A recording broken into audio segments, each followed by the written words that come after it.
love it. That's awesome.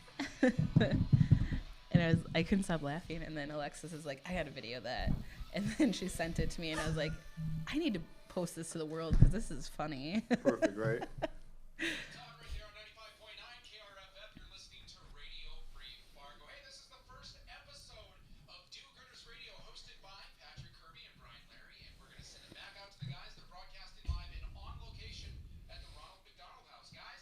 Thank you, Travis. We are back, Do-Gooders Radio. We are going to dive right back in to our conversation with Erica, and she is going to talk to us about the things you didn't know that go on at the Ronald McDonald House. And I think there's so many we can talk about. I've cornered a couple. But I think it's because we could talk for like 7 hours, and we are on a time crunch. But talk about meals. We talked a little bit about volunteers earlier.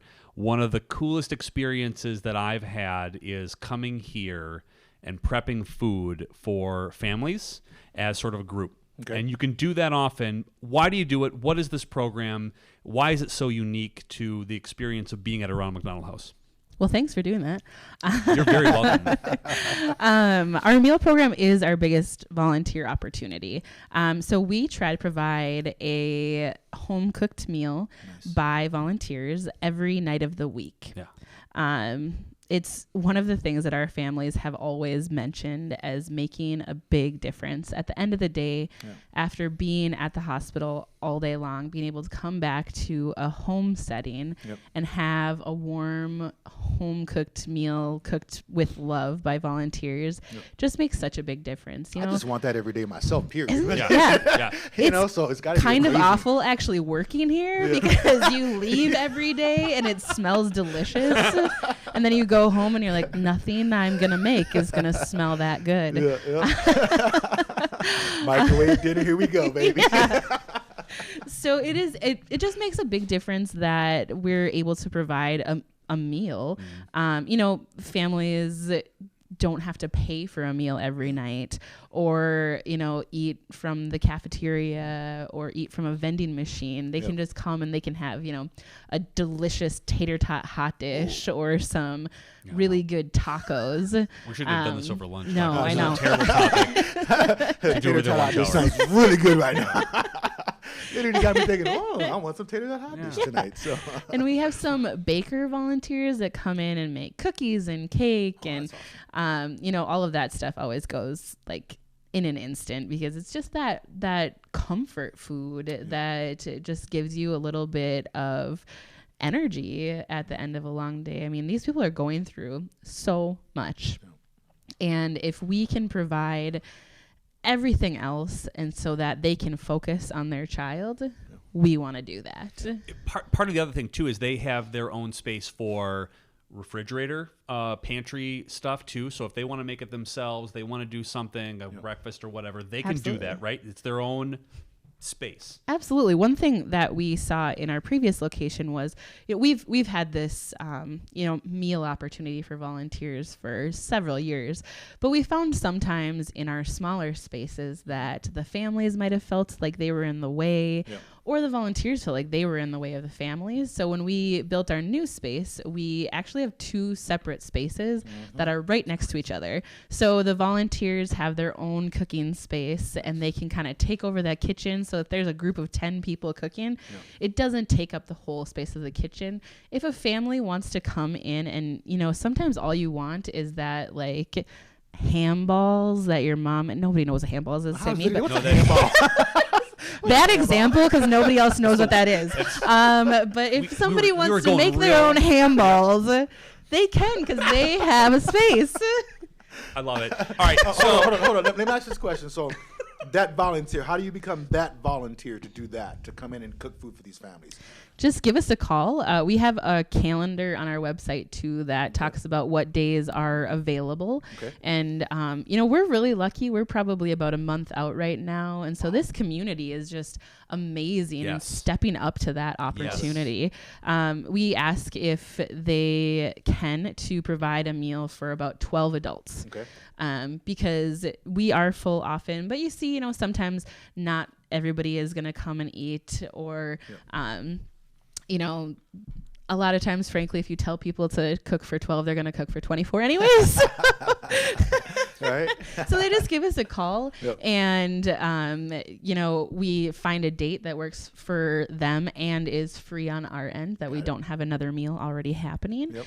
And that's about it. The volunteers provide the food. So they would go out and they would decide what meal they're going to make. Nice. They buy all the ingredients, bring it to our kitchen, and make it here at the house. All right. So Part of the other programming too, which is really interesting, is that you make their experience here again like home.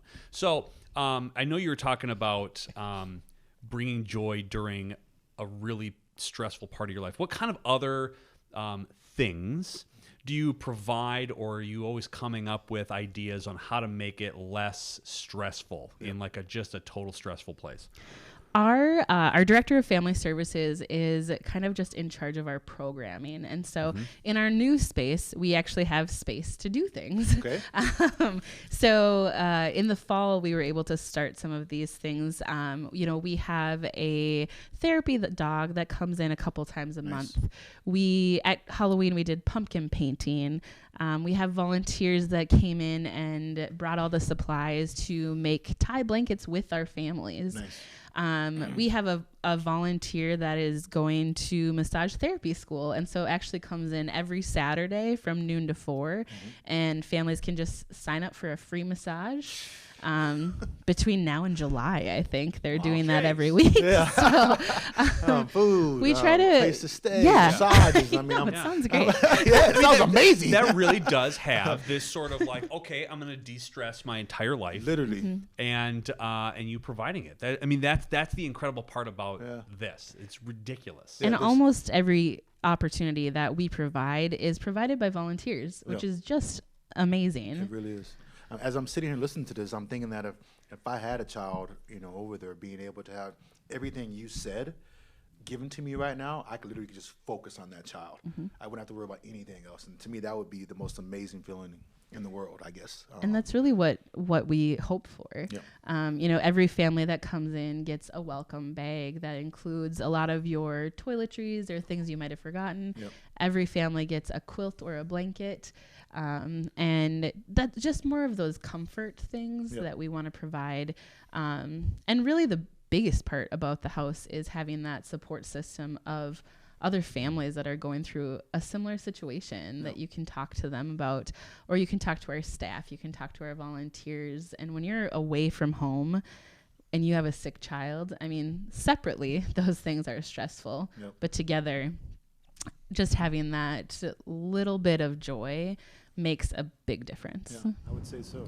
It is really one of the most fun things where you do make a meal and you do kind of give a high sign to a family walking through, and they have one of those smiles. And I don't think it is. They're not fake.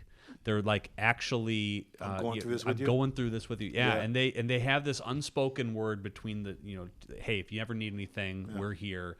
And again, that de-stressing in that sort of unbelievable time, that's the real gift I think that the Ronald McDonald House here gives. It is unbelievable. It does have everything to do with the volunteers. It does have everything to do with the staff. But this is a joyful gift to the Fargo community. It really is. It is unbelievable. It really is. And a couple years ago, the Global Ronald McDonald House actually did some research to put, some numbers behind that. And it's just phenomenal to see the difference that it makes for a mom or a dad to get a good night's rest in a comfortable bed, and how much more they're able to participate in their child's medical care just because they were able to stay at the Ronald McDonald House. Yeah. I could see that. What other things are unique to this this program, or what other programs are neat? Transportation is one of them. Can you talk a little bit about that? We offer transportation to and from the hospital, any of the hospitals that we serve in the area, a couple times a day. Okay. And so a lot of times we'll see maybe a family, the two of them came together with one vehicle, and maybe either the mom or the dad have to go back home and they have to keep working, but their child is still in the hospital. So one of them has to stay here, but the other has to take the vehicle. So we want to make sure that there's no barrier between them staying at the house and still being able to get back and forth to the hospital. When we moved over here, we called the city to see what they could do about moving the bus route to see if they would stop by. Turns out if you don't take their route off by like more than 2 or 3 minutes, they'll just change it. Gotta love the city of Fargo. You gotta love the city of Fargo. So we called and asked, and they were like, oh yeah, we go on 23rd Avenue anyways, so we'll just take a loop around Agassiz and we'll stop by every half hour. I love it. Absolutely love it. All right, we're going to take another quick break. We're going to throw it back to Travis. When we come back, success stories. So get your box of Kleenexes out. Get